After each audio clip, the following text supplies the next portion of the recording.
Hi friends, അപ്പോൾ ഞാൻ ഇന്ന് വന്നിരിക്കുന്നത് നമ്മുടെ പുതിയൊരു സെൻസിറ്റിവിറ്റി കാണിക്കാനാണ് ഗൈസ്. ഇതിൻ്റെ മെയിൻ പ്രത്യേകത നമ്മൾ സ്വന്തമായിട്ട് ഉണ്ടാക്കിയ സെൻസിയാണ്. ഇപ്പോൾ പറയുകയാണെങ്കിൽ നമ്മളിപ്പോൾ വേറെ യൂട്യൂബിലെ വീഡിയോ കണ്ടുണ്ടാക്കിയതല്ല. നമ്മൾ കുറേ നാളത്തെ എന്ന് വെച്ചാൽ ഇപ്പോൾ ഒരു 2-3 മാസമായി നമ്മൾ ഓരോ വീഡിയോ കണ്ടിട്ട് എന്ന് വെച്ചാൽ കണ്ട് ഇപ്പോൾ ഓരോ സെൻസിറ്റിവിറ്റി ഒക്കെ കണ്ട് നമ്മൾ മനസ്സിലാക്കിയിട്ട് ഇപ്പോൾ നമ്മൾ സ്വന്തമായിട്ട് നമുക്ക് ഒരു സെൻസി ഉണ്ടാക്കിയാണ് ഗൈസ് നമുക്ക് വേണ്ടി. ഞങ്ങളൊന്ന് കളിച്ച് ഒന്ന് പ്രാക്ടീസ് ചെയ്ത് നോക്കുക ഗൈസ്. സെറ്റാണ് സെൻസി, ഞാൻ കാണിച്ചു തരാം ഗൈസ്. ഇതാണ് നമ്മുടെ സെൻസിറ്റിവിറ്റി. നമ്മൾ ഇത് എല്ലാ കണ്ണിനും പറ്റും ഗൈസ്. ഇപ്പോൾ വുഡ് പെക്കർ, ഡെസേർട്ട്, M80 പിന്നെ UMP ഒന്നും പറയാൻ വേണ്ട ഗൈസ്. നമുക്ക് സെറ്റാണ് ഈ സാധനം. പ്രത്യേകിച്ച് M4 ഗൈസ് പറയാൻ വേണ്ട, ഹെഡ് മാത്രമേ ചേർത്തുള്ളൂ.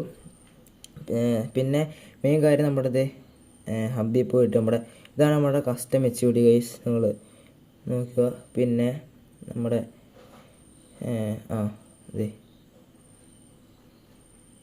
ഒന്നും വേണ്ട ഗൈസ്. നമ്മൾ കൺട്രോൾസിൽ പോകുകയാണെങ്കിൽ ഇതാണ് നമ്മുടെ കൺട്രോൾസിലെ സെറ്റിങ്സ് എന്ന് വേണമെങ്കിൽ പറയാം ഗൈസ്. അപ്പോൾ ഇത്രയും നമ്മുടെ ഇന്നത്തെ വീഡിയോ ഗൈസ്. നിങ്ങളെല്ലാം ട്രൈ ചെയ്ത് നോക്കുക ഗൈസ്. നമ്മുടെ സെൻസിറ്റിവിറ്റി അടിപൊളിയാണ്. നമ്മൾ സ്വന്തമായിട്ട് ഉണ്ടാക്കിയ സെൻസിയാണ് ഗൈസ്. ഇതിൻ്റെ വേറൊരു വീഡിയോ, അതായത് നമ്മളിത് കളിച്ച് നോക്കണം ഒരു കസ്റ്റം, പിന്നെ കുറേ CS, BR അങ്ങനെ കുറേ ഉണ്ടല്ലോ ഗൈസ്. നമുക്ക് കസ്റ്റം മതി, കാരണം കസ്റ്റത്തിലാണ് ഇതിൻ്റെ ശരിയായ നമുക്ക് മനസ്സിലാവുള്ളൂ ഈ സെൻസിയുടെ പവർ.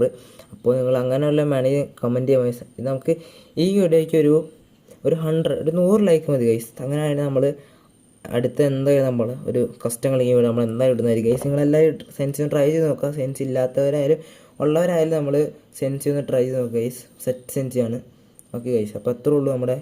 എല്ലാവരും നമുക്ക് കമൻറ്റ് ചെയ്യുക ഗൈസ്. നമുക്ക് അടുത്ത വീഡിയോയിൽ കസ്റ്റം കളിക്കുന്ന ഒരു വീഡിയോ സെൻസ് വെച്ചിട്ട് ഞാൻ കാണിച്ചു തരാം, അപ്പോൾ ഈ സെൻസിയുടെ പവർ. ഓക്കെ ഗൈസ്, അപ്പോൾ ഇത്രേ ഉള്ളൂ നമ്മുടെ ഇന്നത്തെ വീഡിയോ.